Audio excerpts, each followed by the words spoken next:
trial opening statements and the end of jury selection. I've got to hurry up because it's crazy. You need credentials, federal credentials, to actually bring your phone into the courthouse. That takes a long time. And so, yeah, I got to check my phone. But I took a lot of notes that I will be typing up a little bit later. But let's start with the fact that in the lobby, and I was able to tweet this, I did see Janice Combs and all of Diddy's kids. There was a whole crew, and Janice Combs, she looked like she was ready for a funeral. She was in all black, black purse, and she definitely looked sad, very, very sad. So did his kids. So did his kids. Now, with the jury strikes, it was really interesting because the defense had made a comment at the very beginning of the morning. They said, okay, so out of not or I'm sorry, it was the defense. They said 7 out of 9 strikes that were made by the prosecution, 7 out of 9 people were black. And so the prosecution was forced to say why they struck these certain jurors, and it made a lot of sense. So they said that one juror said that they were going to lose about 30% of their income to serve on this jury, but they didn't actually care. That wasn't a problem for them. And so they were like, we think that they might have an ulterior motive. Another juror that they struck said that I think it was like their husband or something like that had been locked up for 30 years, and then their brother was locked up for 2 years, and that would not affect them being fair and impartial. And the prosecution was like, well, we think they're going to have a lot of sympathy for somebody behind bars, which also makes sense. And sorry, I'm like going through all my notes right here. Hey, Carrie. Because, like I said, there's a lot. I have a million pages of notes.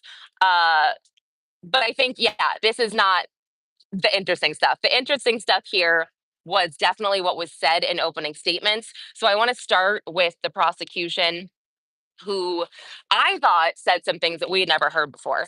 So we heard from the prosecution that uh, we are going to see freak off tapes. That's number one. We are definitely going to see freak off tapes. And they said that we're going to hear from Cassie and another witness named Jane. We're going to hear from an assistant that Diddy allegedly raped at one point. And they made a comment, or they said something that it was hard to hear, that Cassie once choked on an escort's urine. He was forced to urinate down her throat during a freak off, which was awful to hear. Uh, they talked a lot about the beating, the hotel beating, and also the witness named Jane is going to testify about a beating that she took at the hands of Diddy. Let's see what else. Yeah, I mean, I felt like the Fed's opening statement, besides hearing some of the incidents that allegedly happened between Diddy and Cassie, there wasn't like too much that we didn't already know.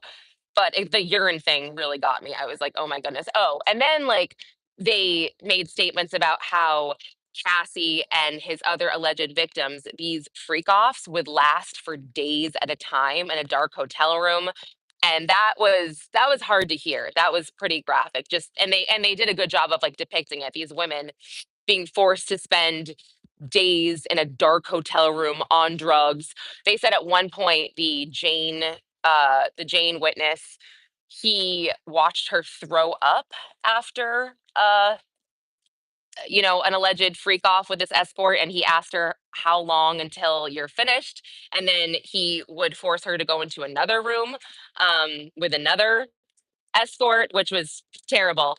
uh but okay, so I actually thought the defense's opening statements were really interesting. At one point they made everybody laugh because they said that his love of baby oil is not a federal crime. That's literally what they said. And I was like, "Oh my gosh, that was really funny." And they, okay, so we all know that opening statements are not, it's not evidence. We're not supposed to take anything they say conclusively. But what I will say is that the defense did a good job. They said, "Look, this guy is guilty of domestic violence and assault, but that is not what he's on trial for." And so they said, yes, he will take responsibility for being a vile person and doing all of these things that you see on video, whatever.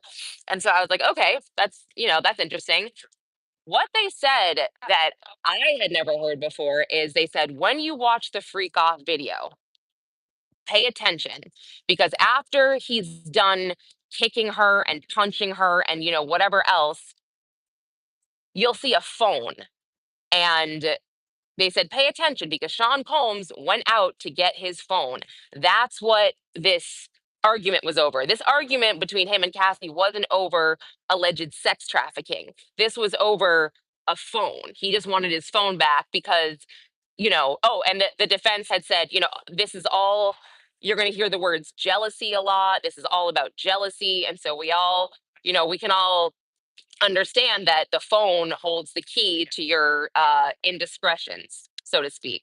And also, the prosecution, I meant to point this out too. They talked a lot about Diddy's inner circle. They said his inner circle multiple times, really wanting to hammer in the RICO charges. Oh, he had the help of his inner circle, which inner circle, quote unquote, means criminal enterprise. But no, the defense, I thought, yeah, they pointed out a lot of this stuff about that these arguments were about jealousy, about infidelity, but they weren't about sex trafficking and a criminal enterprise. So again, they did a good job. I mean, I'm sure I'm missing a lot, but I am gonna type up all of my notes later and write everything out, put an article out. I feel like I'm missing so much here. Yeah, they talked about a lot about, yeah, like him being under the influence of drugs when he did all that, and that he had a drug problem, he has a violence problem, but he never trafficked anybody. That's what the defense is saying. What else? Oh, yeah, I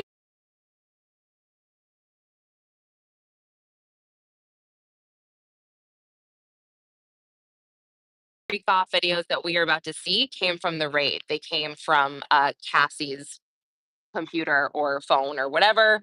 And yeah, I mean, I'm missing a lot, but I wanted to give everybody the just the rundown. Diddy wearing a cream, what I thought was pretty smart for a defendant, looks the virginal bride wears white cream, whatever. So I thought, yeah, that's interesting. Oh my gosh, this chat is super. Oh, I got my MJ, you're here. Carrie, yay. Okay. I'm trying to think what else I'm missing. Like I said, I have to hurry up and get back. And I think I need to do another look live for Nancy Grace as well. I mean, it's the line. I think I mentioned this. It was wrapped around the building. I had a line sitter at 3:30 a.m. and I still was like 75 in line. It's so wild. Oh, Diddy, I want to point this out too. When the jury walked in, Diddy did not take his eyes off of the jury. I mean, it was like did not take off. He was just staring at them. Wait, Afton, what video did you see? Oh, the video I did this morning. Yeah, yeah, yeah, about the line. Yeah, Diddy did not take his eyes off the jury. He stared at the jury the whole time. It was he was hyper focused on them. What else? What else? Yeah, I mean, oh, the defense actually said that when Cassie filed her lawsuit in 2023, excuse me, they said she was broke and she was living with her parents in Connecticut and she was hard up for money. I didn't know that. I mean, whatever. I still think that Cassie is a super strong witness. I don't know. When you've got good defense attorneys, man, you're like, damn, that's a good point. That's a good point. But I don't know. I got to see. I got to see the evidence. I got to see everything. I know how I feel right now before the trial starts, but I want to give everybody the benefit of the doubt here as much as possible. Oh, the defense also said that not one witness will testify about a criminal enterprise of any kind. I thought that was interesting. These witnesses, they say know nothing about any type of criminal enterprises. Yeah, they're really just honing in on the fact that Diddy has a drug problem and a violent temper. So yeah, I will type everything up later, but oh, and we're gonna hear from Cassie this week. So that's also a pretty big deal, I think. They're gonna have people from the escort services, like the actual businesses of the escort testify. Sorry, my makeup is so gross. I haven't even sorry. Um they said one of the services was called Hulkamania. I mean, I don't know. I had never heard of that. Yeah, and again, the defense's main words here were jealousy, jealousy, and the government prosecution. Their main thing was inner circle, inner circle, inner circle. So yeah, I think guys, I think I just have time for this 10-minute live. I'll do another one later. So if you don't follow my channel, subscribe, like right now so you can get an alert. I'll do another live later at the end of the day. Tour goes until 5 every day this week. Next week it's gonna go till 3. I gotta do one more video, then I gotta go get back in line. So yeah, thank you guys for joining. I will definitely keep everybody posted on what's going on.